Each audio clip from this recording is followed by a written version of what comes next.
Welcome everyone to Virtual Speakeasy. My name's Joan Llewellyn-Burns, and I'm a grateful and joyful member of Speakeasy. Speakeasy is where we speak easily about the limitless nature of God, of love, and of life. We try to talk about those tough and tender and really important, impactful topics in hopes of cultivating a greater understanding and grace. We are a spiritual community with a global message, and we invite you to link arms in helping us to expand that message. So if you received a reminder text today, maybe take a moment and just kind of think, who could I share this with? I sent mine to my sisters this morning, and then just copy and paste and text it. It's very easy. And by doing that simple little action, you are just showing the limitless nature of love in action. So, it doesn't matter if they show up. What matters is that you played your part in sharing love. And I know for me too, it's always nice to be invited, even if I'm not able to attend. It just makes someone feel really good. And it's great to have you here with us this morning. If this is your first time, welcome. If this is your second time, welcome back. And our hope is that you make this your spiritual home. Our spiritual community is a place to engage, and the first step in doing that is ensuring that your full name is listed on your Zoom profile. We'd love to be able to recognize you by name throughout the service. And Speakeasy, if you didn't know, is an incubator of awesomeness. So we love making dreams come true, celebrating the very best of who you are and what you're capable of being. And you definitely will get that here. So just a little brief summary of our service. Maureen D'Alessio will be sharing invitations and announcements. Our mission statement today is going to be read by Beth Delaney, followed by Beth Bella Gordon leading our prayer and meditation. And then we have the pleasure of talking with our very own Maureen Muldoon. After the talk, Mary D'Alessio will lead us in a community offering because we exist on the generosity of our community members. We thank you for playing your part to take the opportunity to make a donation today. Your generous donations help us bring spiritual leaders, artists, and speakers to Sunday service and keep the important conversations going. The giving links and the event signups will be all posted in the chat. And then finally, we will have the conversation. In this conversation, we encourage you not to leave your brains, your beliefs, or your background at the door, as we don't have all the answers, but we love the questions. So now that you have a roadmap about the flow of our service, I'm going to pass it to Mari for our announcements. Good day to all. Yes, we are a virtual community, and we offer daily classes and events to support your spiritual journey through the week. You can connect to all of our virtual classes, and some of the highlights that I have for you this week is today we have Culture Club that is led by Reverend Vionella Van Austin. And that happens at 4 p.m. Central Time. On Tuesday, this upcoming Tuesday at 7 p.m. Central, we have Death Cafe. It meets and Kate Miller will be leading that. This group meets on Zoom, and the purpose of it is to educate and help others become more familiar with the end of life. And starting in October, join us for our masterclass, A Course in Creating. This is going to be led by Maureen. The purpose is to just give you into your creativity, prosperity, and your purpose.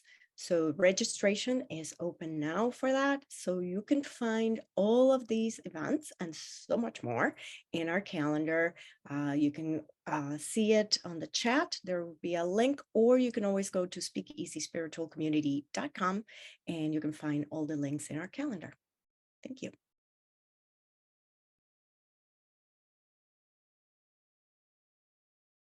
Thanks, Mari. Oh, there we go. Okay, good morning. My name is Beth Delaney, and I'm delighted to share Speakeasy's mission statement. Speakeasy is a diverse and progressive spiritual community sharing a message of love and engaging in conversations that inspire creative expression and spiritual well-being. We honor the Divine Mother and follow the teachings of A Course in Miracles and the principles of love. We see you as a unique expression of love, capable of divine embodiment. Here at Speakeasy, truth is our passion, love is our religion, care is our currency, and peace is our goal.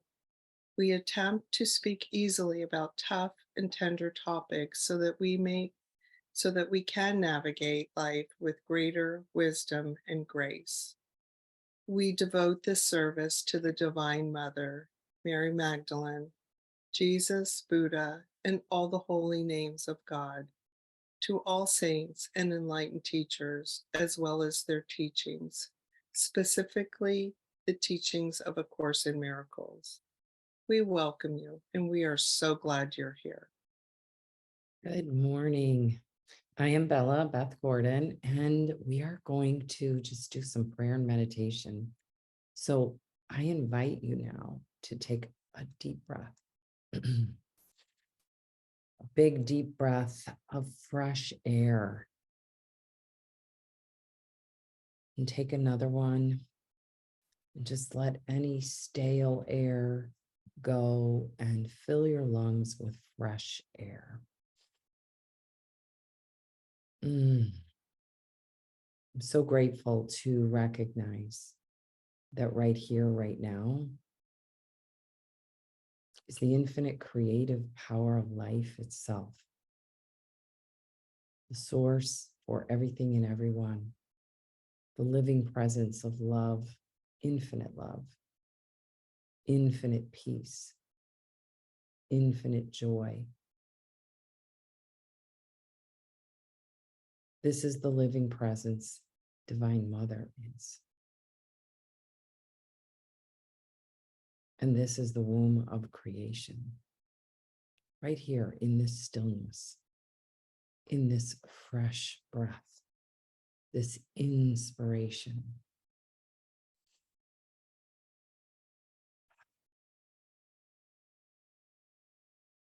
It's from this place that I speak a word of blessing over this service. Speak a word of blessing over Zach, as he has already so beautifully shared his music with us and will continue to share more. I speak a word of blessing over Maureen as she shares the word with us today, that it goes from her lips out to our hearts and beyond, bringing the perfect message. I speak a word of blessing over Joni as she takes care of the tech end of things here for this service, and for all those helping hands. Joan, our amazing host today, Mari, Beth Delaney, and anyone else that has participated in any way for the creation of this gathering. And of course, for those that are participating, whether live, virtual, or through the recording, I just know that this gathering is blessed. And so we just take a breath and let's just be here for a moment in silence.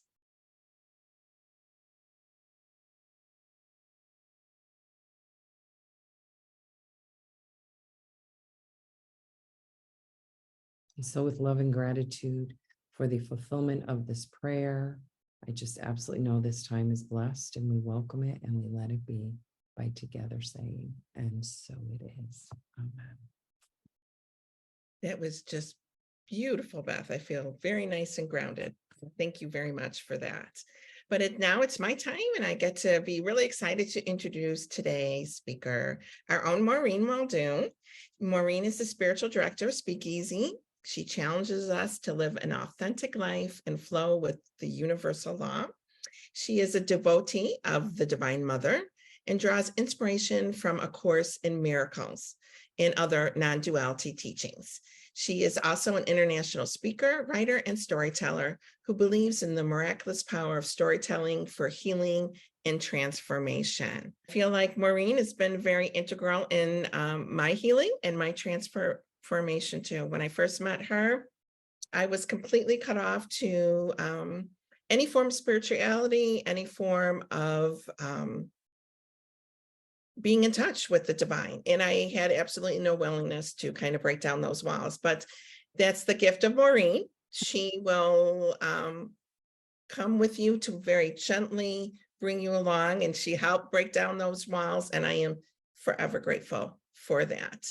She is, I feel like just a little magical fairy, brings all this light and love to everyone. And you can tell her, no, that's not, I could never do that. And the next thing you know, she will have you doing it. So without further ado, I'm going to introduce our Maureen. We just love her. Thanks, Joan. Oh, well, you have been such a blessing in my life too. Joan is my neighbor. It's just so nice to have somebody who helps you along the path. So it's always been a mutual healing and a mutual helping. And I deep bow to you, my magnificent friend. So we're in week 2 of A Course in Creating. And I think about Hawaii, and I think about how devastating it is for our friends there. And I just want to dedicate this service to all those who feel like their life is being burnt to ash, and just a reminder that we are phoenixes and we will continue to rise, and we are available to help in whatever way possible. So if you just hold that in your heart as we move through this conversation.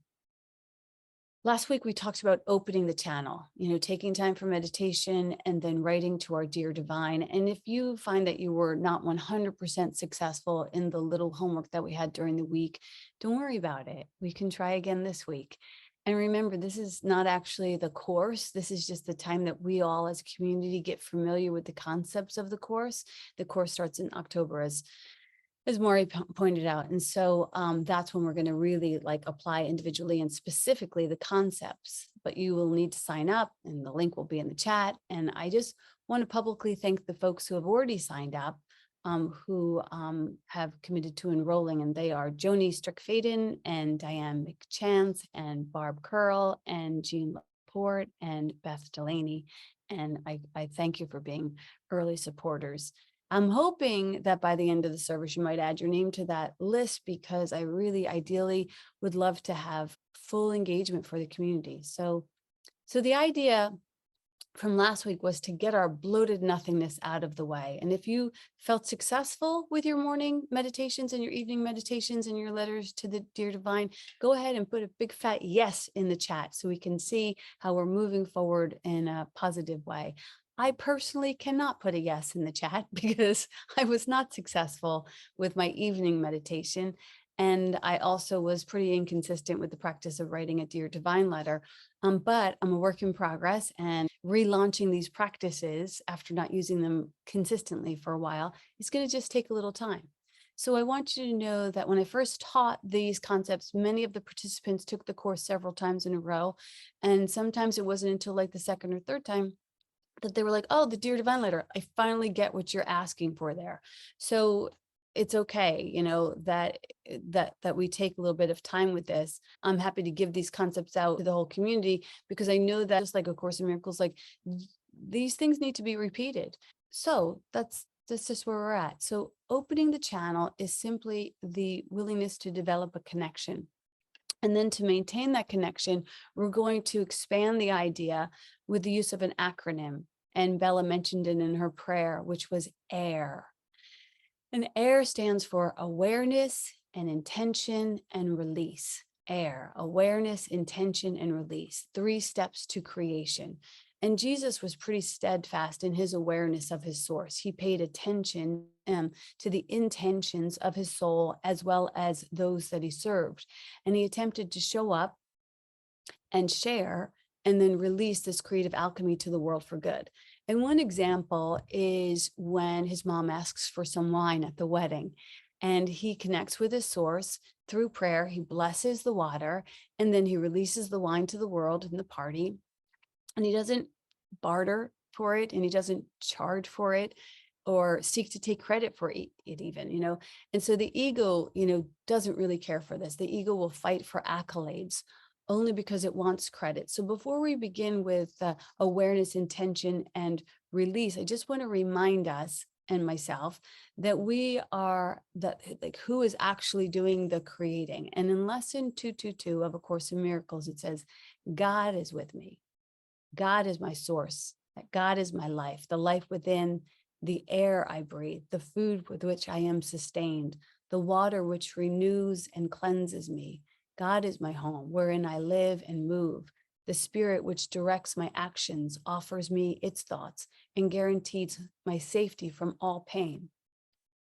God covers me with kindness and with care, and holds in love the son he shines upon, and holds in love the daughter he shines upon, who also shines in him.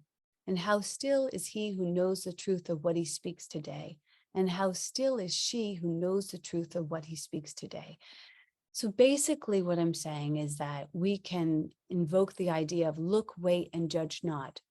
Be still and know God, and be still and know God as you. You have greatness within you. That's what it's basically saying, is that you have greatness within you. And when you recognize the greatness of God, and when you awaken that reminder within yourself, you also awaken the reminder of your own greatness, which is also God. So isn't that great? It's just great and great and great. So again, it says, God is my source.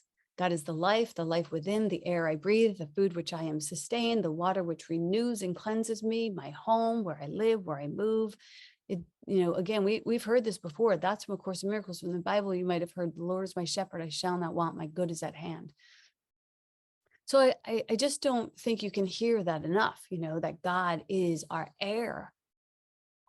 I'm up on Madeline Island, and the air here is fresh, the soil is fertile. And when I hear Zach talking about the Teton Mountains and where he is so connected with that land, there is something about the spaces that we tread. And finding fertile soil is the idea that I'm going to talk about today, and how to figure out where that and what that looks like. But first, I want to tell you a little bit about how the island got its name. There was this young woman who is Chief White Crane's daughter, and her native name was Esquissewe, which means traveling woman. And I learned this last week when I was in town getting some ice cream, when I saw this big sign that I had seen 1,000 times before, but I that day happened to have some time while I was licking my ice cream to just be there and be still. I'd never paid much attention to this big sign. I actually thought it was just a map of the town. Anyway, it said that Esquissewe,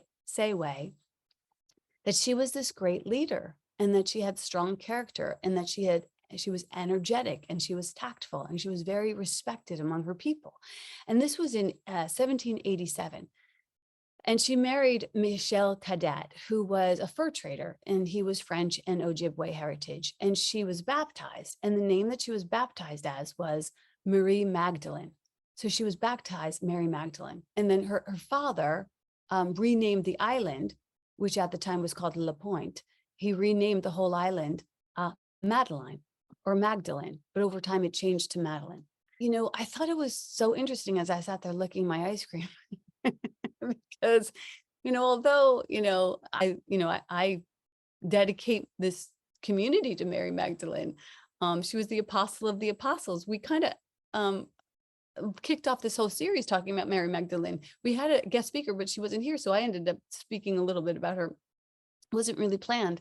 And just like everything that wasn't planned, there's something so beautiful that happens when we relinquish and we just rest into the flow of God. And someone mentioned that this morning too. And I feel like I arrived here to this island myself with no effort on my own. I arrived as Mary Magdalene with a boat with no oars, which is actually called the ferry, which my husband is a captain on. And delivered here after a great purification of my own life. And I share that with you only to say that, again, Mary Magdalene is the patron saint of Speakeasy and the maiden head of Maiden Voyage. And I would like to also dedicate this series of A Course in Creating to her as well. Just do that publicly. Although I felt her presence on the island, and I knew that we were in the Apostle Islands, but I just never really got as clear as I got this past week of the signs and symbols. I honestly feel like that's weirdly magical. And I share it with you because I know that there are big signs in your own life, on your own journey, symbols and synchronicities right under your freaking nose, like those are right under my nose, that you may also not be aware of. And that's why stepping into this idea of creation, the first step in AIR is awareness. To really work on our awareness. Awareness is like fresh air, in that awareness takes in this freshness, that which is new, that has never been before, and then releases, emerges with it and releases something new.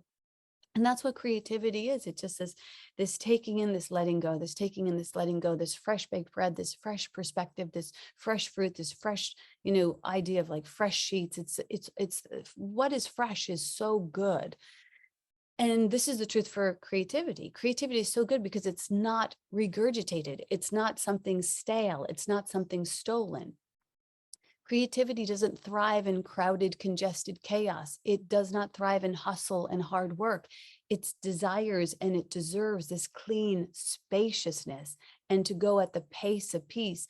And it comes from when we give everything to our creator, and then the creator gives everything through us. So awareness shows up when we slow down and when we stop getting and begin letting, when we give grace some space. So again, for the next 3 months, we're going to attempt to slow down and show up. And I invite you to make a commitment to actually show up for the conversation and slow down enough to actually be here for it, to engage. Together we could create something, but we can't do it together if you're not actually here.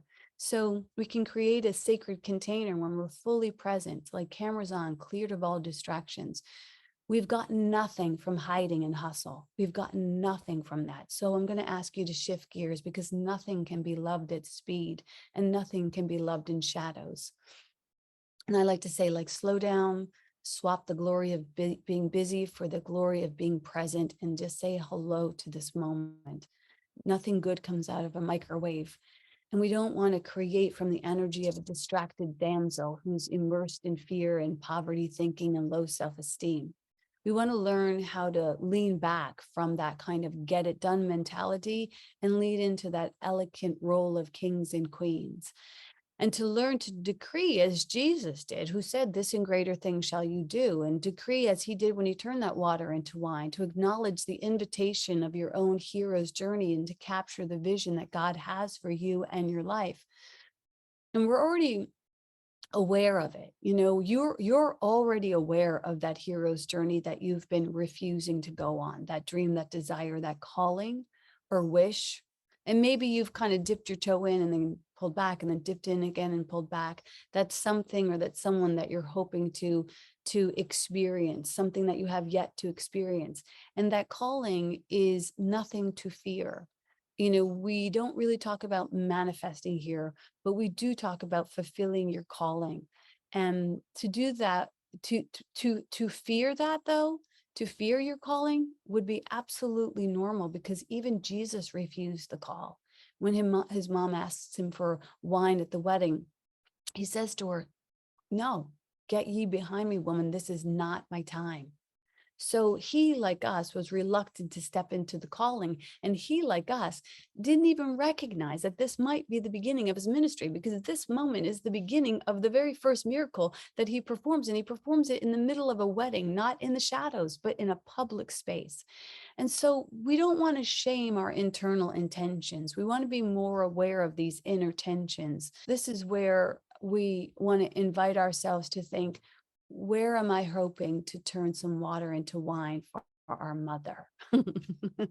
So it's not some frivolous party trick that he performs. This is where you say yes to God and withhold nothing.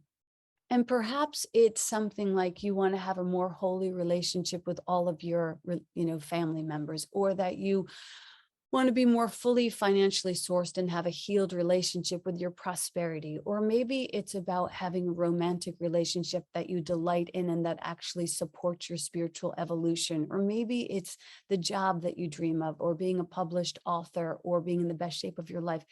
It doesn't matter. The form doesn't matter. These are just concepts. These are concepts that are in your intentions, your inner tensions that you've been, ignoring or playing around with or attempting. And these are invitations from your soul. So don't fear your inner tensions or your intentions. Don't say, get ye behind me. This is not my time. This is your time. This is your time. And here at Speakeasy, we do say, like, we invite people. It doesn't matter if they show up. It matters. It matters if you show up. You don't want to die leaving all your songs unsung, living your love unlived, living your brilliance buried. You don't want to leave the big blue marble, not having fully experienced everything that you could experience. God wants you to sing. God wants you to love. God wants you to be brilliant. But you have to show up. You have to pay attention. You have to tell the truth. You have to love like crazy, and you have to remember not to, forget to laugh. That's all. Those 5 things, show up, pay attention, tell the truth, love like crazy, and don't forget to laugh, is all from the Spiritual Victim's Guide to an Unapologetic Life. So that story that I wrote in that book was how I used these concepts in my own life. And being an author was my own inner tension. Like, I felt that inner tension for so long, almost a decade, before I finally actually stepped into it. It was just a concept. It was just a hope. It was just a dream. I was aware of it. I had to learn, how to retrieve it and honor it and release it without harming myself. Many people go through the creative process, but they harm themselves the whole way, doubting themselves or shredding themselves or comparing themselves. So we don't want to do that. So the first step for today is, how do we begin? So last week we talked about opening the channel, getting to that meditation, because here's the thing, those concepts that I just spoke of, that list of possibilities that you might be harboring, those are yours to deliver. No one else is going to deliver them. Those are yours to deliver. So how do we deliver it? So Jesus gives us this teaching about how to take your concepts, your seed ideas, and plant them in good soil or good consciousness. And he tells a story. And the story is that a sower went forth to sow, and it came to pass as he was sowing that some seeds fell by the wayside to be trodden underfoot and devoured by birds of heaven. Other seeds fell upon the rocky places where there was little earth, and immediately it sprang up because there was no depth to the soil. But as soon as the sun shone, it withered because it had no roots to secure moisture. Other seeds fell upon thorns, and as the thorns grew up, it choked so that it yielded no grain. Still other seeds fell upon good ground and grew and yielded some 30-fold, some 60-fold, and some 100-fold. And when he finished his speaking this parable, he says to the multitudes that he's speaking to, "He who has ears to hear, let him hear." So let's look at this story. The first seed fell on the wayside to be trodden underfoot and devoured by birds of heaven. When you scatter your seeds, your intentions, your dreams, your desires to the main path, the mainstream, it's like screaming in a crowded room.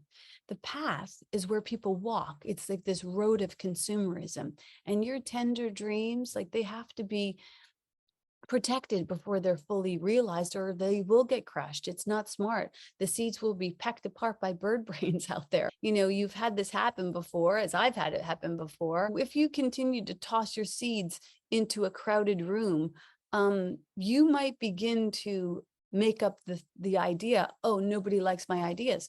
But you're just not positioning your ideas in a very elegant way.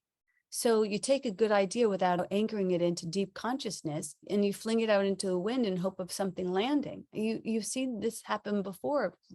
Honey sippers who just dipped all over the place without ever really taking the time. Have you ever been to a place where there's many people who are talking about their plans and their desires, and it's all happening at the same time? It feels almost like, it feels good, but it also feels a little bit like addictive. And this is not the setting to bring forth your concepts, because it gets to be all pie in the sky and just a lot of talking and no actually moving. And if we over talk something, we can deplete the energy around it. My first acting coach used to say to me, when you have these early auditions, just hold them to your vest. Don't talk about them a lot. Just really let them be seated in your soul so that you can honor the importance you feel around it. This is not something to like spill the beans over. Like you want to learn how to be really elegant with your concepts, because otherwise they can get crushed under the weight of our own enthusiasm when we start blasting it out into the world.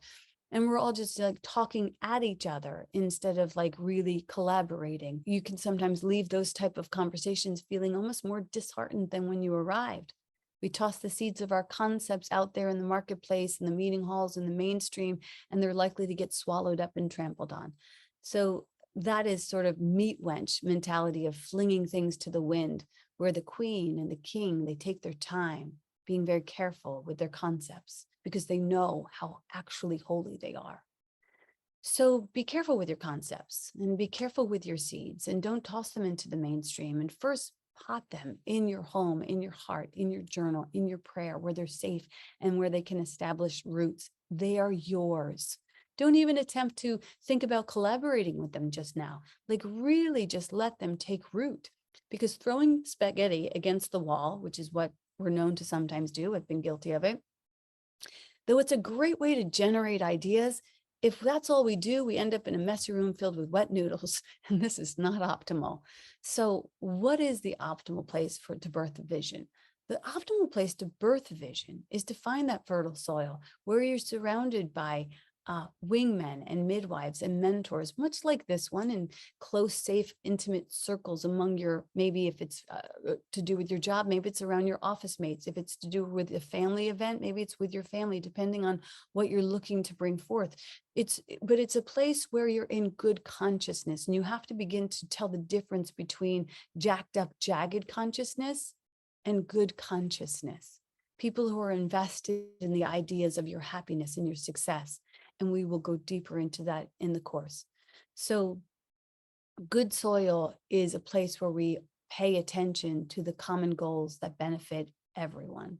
Dreams and visions are fragile. If you toss them into the path where many walk, they will get crushed. And what happens next is kind of funny, but not funny, but kind of funny. You'll start to blame the pedestrians for not noticing your brilliance. And they're not to blame. You just placed your seeds and concepts in an inappropriate place at an inappropriate time. A new concept is in need of many hours of care and polish and prayer before exposing it to daylight. Just like a new baby, it needs a safe embrace. It needs to be swaddled and nurtured. You know, I brought some mint up from my garden here. I took it out by the root and I wrapped it in like wet tissue paper so that I could transport it for, 7 hours to be planted here. And, this is the same kind of care that we want to give to our dreams and desires. So the next place that Jesus advises us not to plant seeds is some seeds fell on rocky places where it did not have much soil. It sprang up quickly because the soil was shallow, but when the sun came, the plants were scorched and they withered because they had no roots. Again, for me, that sounds like those places that are just like filled with enthusiasm and chatter, but like nothing ever gets done. It's not really rooted. So, and the thing about rocks and the difference between rocks and soil is that at first glance, they can look very much the same. So it can be difficult to differentiate between rocks and soil. Good soil, they say that good soil is part clay, part sand. It has silt, it has moisture, it's soft, it molds itself to the seed. It gives the seed or the concept a place to stretch out and to root down. So this is not the same with rocks. A rock is a good foundation, but when it comes to being malleable and yielding, that's not the rock's strong card. And so a rock is not great for collaborations, and it's not great for, holding. A rock is set in its ways. If you have a rock in your life that you're attempting to collaborate with, don't mistake it for soil. If you mistake them for soil, your concept will be met with roughness and opposition instead of soft embrace and a yes, that you might be looking for. A rock can be a bossy person who has their own, set of visions for you and their own agendas. And they may begin to push the concept in a certain direction without letting the concept breathe. We can see that in like helicopter parents, like they're so blind to what the child wants to be that they smother them. So sometimes we too are rocks for other people when we need to be more like soil. We could look at where we might be being rock-headed, meaning to be a good midwife to others, all we need to do is to be like that soft, nurturing soil and to just say, yes, yeah, I see this for you. Yeah, I see what you're saying. I hear what you're saying. And I see this for you. You can do this. This is what good soil does. It just says yes. It says yes to the carrot seed. It says yes to the apple seed. It says yes to the business seed. It doesn't give advice or poke holes or try and convince the carrot seed to be an apple seed. It just says, yes, you're preordained to be a carrot seed and you will grow the most magnificent carrots in the entire world. Why wouldn't you want to say that? Why wouldn't you want to hear that? So if you are not used to hearing that kind of support around your concepts, don't just fill in the pot with toxic soil. Wait until you earn that. If you're not earning, if you don't have it, then maybe you haven't given it. Maybe you need to go around to other people with some seeds and say, you got this. You can do this. This is for you. I believe in you. And then you will cultivate a group of midwives that will also be there for you because the world is an echo. So if we are rocks around our own creativity, it will be hard to receive and we will abort them before they even have an opportunity to fully arrive. And the seed, as Jesus says, will get washed away with the first storm. So to cultivate fertile consciousness, we want to come soft and open and come with holy open hands, as the Course in Miracles says, come with holy open hands into our God. Come with curiosity, as Megan Lustman says, maybe, no matter what happens, maybe I could sing, maybe I could do that, maybe I could do this. I actually, I sang at this open mic during the summer, and I was nervous, and I just did it anyhow. And I showed up at the island, and there was a band there who's always at this open mic. They're like professionals, and my husband went up to ask for a song. And he came back to me, he said, I have news. And I said, what? And he said, you are going to be one of the big top all-stars. Like you're in the competition to sing a song at the end of the year show. I wish it wasn't a competition because they don't like competitions, but I'm excited about that, but I didn't wash it away. I showed up to the open mic. I sang my song. I moved past my fear. And that's what it looks like. Once you do that, the universe opens doors for you. So goes on to say, other seeds fell among thorns, which grew up and choked the plant. So what are these thorns that Jesus is speaking of? Thorns are not bad. They're not bad things. They're sort of these hard structures, these stiff end points generally. Their function, they have a function. It's to physically deter animals from eating the plants and the fruits before they're fully grown. So thorns are for protection. That's their purpose, to protect the fruit of our labors. But at this stage of the game, when it's just a concept and there's no fruit to protect, thorns can actually harm the concept. Thorns can be the thing that bursts the bubble of enthusiasm. Your own internal thorns might be like, I can't go and sing. That's ridiculous. I don't even have a company, man. I'm going to sing a cappella in a room of strangers. That's, you know what I mean? Like we can get thorny with ourselves. So when you have an idea, a new idea, a fresh idea, or a new kind of thing that you're birthing, you don't want to hand that over to a thorny type of person or a porcupine type of person to hold your baby. We've all have these people in our lives. And again, they're a projection of something that's not healed within us, the henny penny characters that run around our world, seeing all the holes in the plan before it even is halfway out of your mouth. And these are people who say like, I just want to protect you. You're going to make a fool of yourself if you get up and sing. I don't have anyone in my life that's like that. Thank God. These are the thorns in our sides of our dreams, and they show up like ugly stepsisters. And sometimes all the time they're internal. I like to call them the two ugly stepsisters that are like poverty and incompetence. And they usually hang out with each other and they say, you don't have any money and you don't know what you're doing. So just be aware of them. They always like to sit in the front row. Be aware of that acidic and toxic soil that would cause immediate stillbirths every time. Now, here's the money shot. If we experience any of this, it's because we still believe that this is what we deserve. And this is reverse ego that we must heal. And I hope that we get a chance to witness each of us healing these blocks to our creativity. And finally, Jesus says, still there were other seeds that fell on good soil, good dirt, where it produced a crop 160 and 30 times what was sown. How is that miracle even possible, to turn a single seed into a crop that exceeds that single seed by 100 times? You know, that seems incapable of a little teeny seed, but that's only because we're rolling with the math of man. Man will count the seeds in an apple, and God will show you the limitless orchard in every seed. The limitless orchard in every seed. That's how good your God is. So this is our consciousness.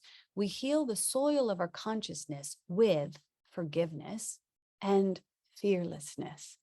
It's not enough just to move through forgiveness. You must be fearless. When you step into owning yourself as a creator, you must come with that. And you still might be afraid. I was afraid when I sang. Jesus was obviously afraid when he was like, get ye behind me. But when it comes time to make your mom some wine, you just got to say yes, yes, yes, yes. This is my time. When we talk about the creative process of seed, soil, plant, we're not really responsible for the seeds. They come from God. And that's why we must just cultivate that conscious openness through meditation and through the Dear Divine Letters so that we can receive the concepts. We seek God's love and all else is given, and all else is not, it doesn't come like a full baby. It comes like a concept, and how we care for that concept, that's our responsibility. So we're not responsible for the concept, and we're not even really responsible for the plant. It's ours to care for, but not to direct it. What we are responsible for is the soil. Okay, the soil is our consciousness, and if it's healthy, it will grow anything we place into it. We are responsible for the soil. We get the dirty work. We are the bow, not the arrow. We are the ink, not the author. We are the singer, not the song. We are the artist, not the art. We are the channel. And all that is good and beautiful and holy is of God. And we can make ourselves ready to be fertile soil for the collaboration with this immaculate and impeccable and extraordinary creator.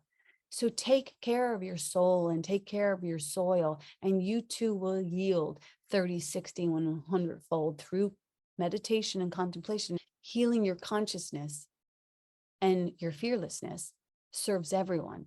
When Jesus created the wine, he didn't do this for himself. He did it for his mom. So I'm going to close with one question and one prayer. The question is, where are you really ready to turn some water into wine for the greater good of all? Where are you really ready to heal and to reveal? That's the question. And the prayer is, God, we offer ourselves to thee, to build with us, to do with us as thy will. Relieve us, relieve us, relieve us from the bondage of self, that we may better do thy will. Take away our difficulties. Take away our difficulties and our self-sabotaging ways, that victory over them will bear witness to those that we would help of thy power, thy love, thy way of life. And may we do thy will always. And that's the word.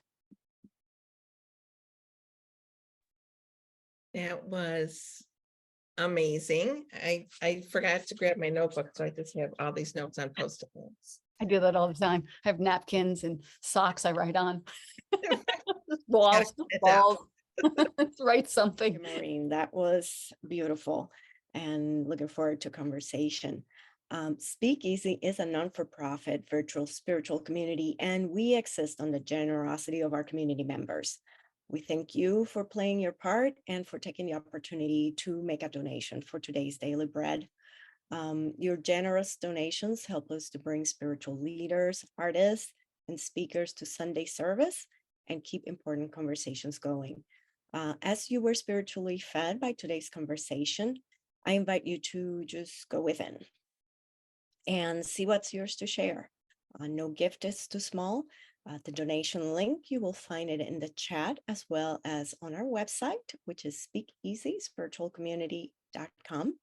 And I want to make a pause and send a blessing to everyone that financially contributes to our community and help it grow.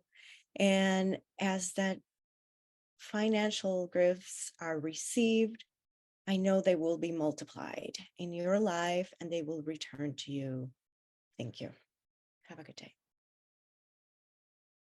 Thanks, Mari. Thanks, Maureen. Thanks for everybody who threw some comments in the chat. I wasn't paying attention during the talk because I would totally be distracted, but I just love all of that engagement, and that is showing up. That's just one way of showing up, and I just appreciate that. Thank you. And Joan, you showing up for the first time, hosting the service. Like, I love that. Right? And when Lisa asked me, I'm like, sure, why not? And then I was like, why did I say yes? But here you go, right? Get you behind me. It's not my time. Get somebody else to do it. Yeah, I Yes. know.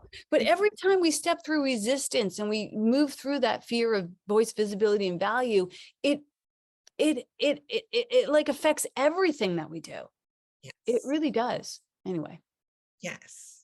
So now we're going to have like the really very cool, unique experience about Speakeasy, and that is our community conversation.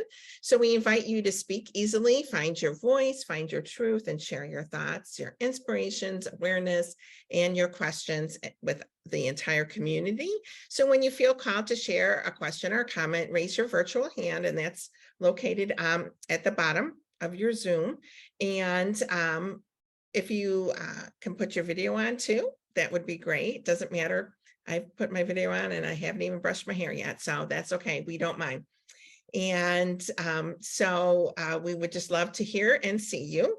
And so I'm just going to kick us off while we start here. And like I said, I wrote many things down. And I think like what really hit me is that like that awareness of these big signs that are already in your life, right? That are just right there. And either I don't pay attention to them, or I just wholeheartedly dismiss it. Like, yeah, whatever, right? And I just go through my life. I'm like, okay, you got to go to work. You need to get groceries. You got to go run your errands. You got, right? And I'm just like on this autopilot. And I'm like, I wonder how much I have missed all these years, right? And to really kind of a wonderful reminder to open up and look and see all that is around us. Yeah. Well, I was downtown with some friends, and everybody was having a good time and having a drink and everything. And I don't really do any of that. So I was like, I'm gonna get myself an ice cream cone. And like they were all busy out and away. And so I was just like sitting there licking my ice cream. And I was like, well, let me look at this sign. And I told Bella about it. I was like, the woman on this island was christened after Maureen Magdalene. And I was like, and Bella was like, yeah, I knew that. And I was like, how did I not know it? Like, it was just like, just like, it didn't, you know what I mean? It just like things just like enter into our consciousness when you're ready. And even, when I think about the whole story of Mary Magdalene, if her gospel was around and hidden in plain sight for many, many, many years, but it wasn't until we reached this consciousness that we're like, oh yeah, we can now accept that maybe she wasn't a whore. She was like maybe an apostle of the apostles. Maybe she has a space and a place for her voice. This is healing, even as we speak. So the form follows consciousness, and everything is already here. It's just that we begin to bring the awareness to it. What you focus on increases. So anyway, what was your question? I'm sorry. I don't think I actually posed a question, but now I just was saying how wonderful that was to hear that. Is there a certain way that you would like suggest, like, how do we first like kind of train ourselves to kind of get out of the automatic pilot and be like aware? Yeah, well, that morning and evening meditation is a beginning step. Asking the Holy Spirit, where would you have me go? What would you have me do? What would you have me say? Is a continuation of that step. And then just cultivating the mindset that you are worthy of signs and symbols and synchronicities. Like to actively look for that. I will be given signs, symbols, and synchronicities today that will guide me toward my dreams and desires and the fulfillment of God's plan for me. Just like say that. Just like begin to cultivate that idea, as opposed to the antidote of that is like, nothing works out for me. I'm alone. I'm separate. There's nothing ever good ever happens. I remember I had a friend who used to always say to me every day, like, I just need something good to happen. I was like, man, like open your fucking eyes. Sorry for the first words, but it's like there's so much good happening right here. So cultivating that. And And it might sound Pollyanna. So if you're allergic to it, which many people tell me in the very beginning of coming into these kinds of philosophies, they're like, I thought you were off your rocker. I thought you were nuts. And then you just started following the directions and the doors started to open where there once were walls. So just go at the pace of peace. Like just be curious. Just be curious. I wonder if anybody else has an answer to that question, which is how do you, this is a great question, Joan. How do you open yourself up to the divine support and synchronicities of God? And anybody else who has an answer to that, put your hand up and bring you in Right, here. yes, and I love that piece of worthy of signs. So we're gonna have Gigi. I have two things I wanted to share. First is that I'm so excited about the course coming up. I'm beside myself. I'm that excited. And yes, I agree with you, Maureen, about, taking it to the divine. And I'm so thrilled that I did the homework. Because what came to me in one of my little sessions with my divine was to sit down and write my book, my children's book that my children have asked me to do since they were like teenagers. Because when they were little, I made up these stories. I started it off when I was pregnant with my youngest. And I told these stories so I could prepare my daughters that they were getting a sibling. And so I started writing or saying these stories, and my kids have for years said, write it down, write it down. And so my divine told me the other day to start writing it down. I've made a commitment that I write a page a day. And I had a friend that I was explaining this to and explaining about the course and everything else. So it came about in a weird way. And she said, well, you have to, it's a lot to write a book. You have to get a publisher, just on and on and on. And I'm like, I'm doing this for my kids, so it sort of let go of that expectation that somebody else is going to read it and judge it, because it's already done. Really, it's already done for my children. If I write it down and I find it or whatever, obviously I'm giving a copy to each of my kids.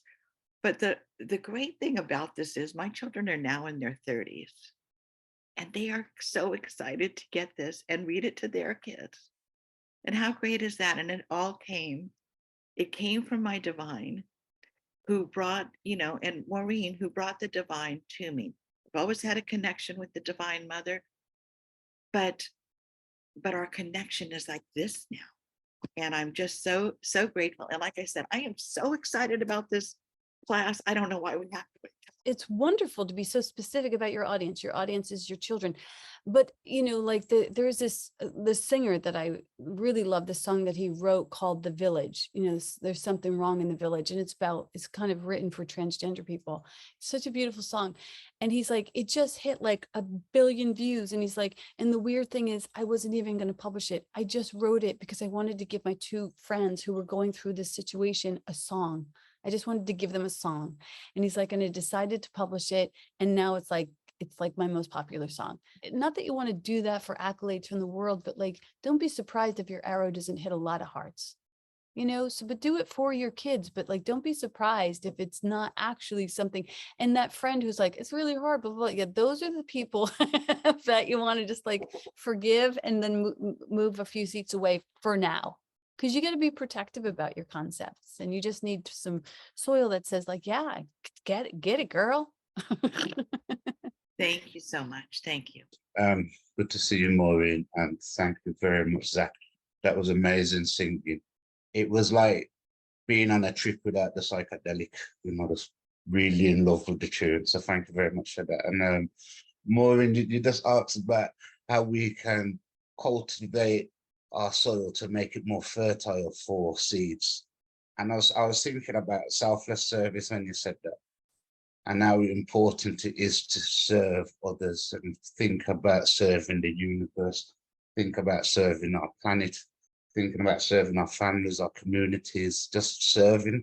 and I think that is gonna give rich soil for any seeds, because when we're thinking of others, it kind of slows the ego down, and somehow we have to con the ego, because even the course says in a way we have to con the ego, because it says for us to circumnavigate the ego, we have to use an illusion, but we use the final illusion, which is forgiveness.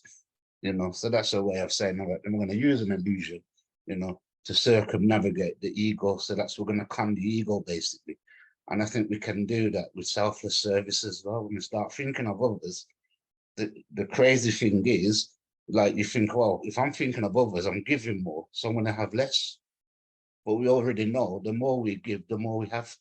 And the richer our internal world is, just by giving more. And I'm guessing operating within a paradigm of selfless service. So that's how we can enrich the soil to accept the seeds, because the soil's been to cultivate them ideas in a rich womb, in a rich womb. So we are more or less guaranteed to have healthy babies, So Yeah. that's yeah. If you are afraid and you remember that this is for service, you can be braver. There's so many things that you do for others that you would never do for yourself. There's so many things that I ask for my kids, I would never ask for myself. So I know when I take my eye off myself and put it on the service or care of others, I'm so much bigger and braver. And then I invest in a world that's going to have my back. Somebody's going to look after me. And that cannot not happen, because the world is an echo. So a service is just self-service. If you really think about it. What can you do to just really connect more with God? That whole morning and evening meditation thing. And I know for me, Maureen, you made a lot of jokes about this, but I get a lot of sort of wake up calls through my body. Like I get feelings or sensations, and I always feel like a pressure here. And it's like, oh wait, I need to pay attention to that. There's something here, and it informs how I do prayer. And so I just wanted to say, like, sometimes even our most mundane things that are aches and pains or discomforts are really calling us to just be still and listen. And not to medicate them away, although we may do that once, if we just get the message. I feel like that's such an important way of connecting. So I just wanted to put that in the conversation. And I know in A Course in Miracles, it says, I am not a body, I am free. I am still as God created me. And just like the whole rest of the world, it can be another space or place for signs or symbols for connection. Absolutely. It's just like love languages. Like, we all have different love languages, and we also all have different ways of connection with the divine, and they're all perfect. I journal more, you use your body, somebody else, chants and sings. And so it doesn't matter. The path doesn't matter. We want to make sure that we're just remembering that it's about getting to the destination. Yeah. In the Course in Miracles, they say sometimes you'll see light episodes, and some people are like, I do see them, and some are like, I don't see them. It doesn't matter. It doesn't matter. Don't compare yourself with other people. It doesn't matter. But anyway, I'm so glad that you have that direct communication with your body. It's amazing. I'm gonna tune into my body. Thank you, Bella. That was great. I think this question is so great. I'm so glad I did get up and meditated first thing this morning. And I have noticed when I don't do that, for me, my whole day is screwed up. So that tune in, I love the twice a day, and just this loving awareness, to always stay in loving awareness. And just like you were saying, that we can get caught up in all the mantra of something negative, just as willingly as we can get caught up in the mantra of something loving. Mm-hmm. And just thank you for the constant reminder. I feel like this Sunday morning text is a sign and symbol every morning that I know this is here. And I chose to meditate and journal and not pop in until the very end, because that's what I needed to do to take care of myself. Sometimes I think I will jump into, let me listen to another podcast or read another book or da da da da da. And then I forget to tune into myself. Yeah. So even that. So, and then one other acronym that came to me was for love, let others voluntarily evolve. Oh, That just hit me this morning. Because that's the other thing we'll do, right? It's like, well, as long if you would just behave this way, then I will feel okay. So that's just thank you. Thank that's you. awesome. Thank you. So the little activity that we can do is to continue with the meditation morning and evening. And again, it can be short, just meet it where you're at, and to write the letter, dear divine, what would you have me know today? What would you have me do? Where would you have me go? Just today, just like listen, see if you can open that channel to really listen and see if there's anything else there, and look for signs and symbols.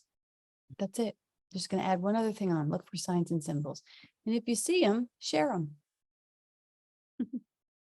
That's beautiful. Yeah, and I love everybody's comments and suggestions. Gives us a nice starting point for our next week with this. So that's wonderful.